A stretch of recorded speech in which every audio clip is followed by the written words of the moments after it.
Mingəçevirdə daşınmaz əmlak bazarında qeyri-müəyyənlik olsa da, yeni tikililərin, o cümlədən də məktəblərin inşası istiqamətində işlər aparılır. Belə ki, 2013-cü ilin iyulundan təmir olunan 1176 şagird yerlik Mingəçevir şəhər 4 saylı tam orta məktəbin binası bu ilin yanvarından artıq istifadədədir. 2 hissədən ibarət məktəb binasında sinif otaqları yenidən qurulub, istilik və hava təmizləyici sistemlər, kameralar quraşdırılıb. Kompüter otağı, kitabxana, yeməkxana, akt və idman zalları da şagirdlərin ixtiyarındadır. Köhnə avadanlıqlar yeniləri ilə əvəzlənib. Məktəbin həyətində 2 ədəd su hovuzu və ehtiyat su anbarı da tikilib. Hazırda şəhərdəki 3 məktəb binasında da əsaslı təmir işləri görülür.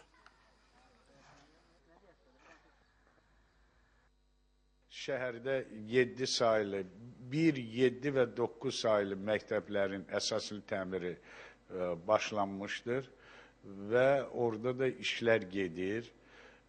Dam örtükləri dəyişdirilmişdir və müəyyən üzləmə işləri aparılır.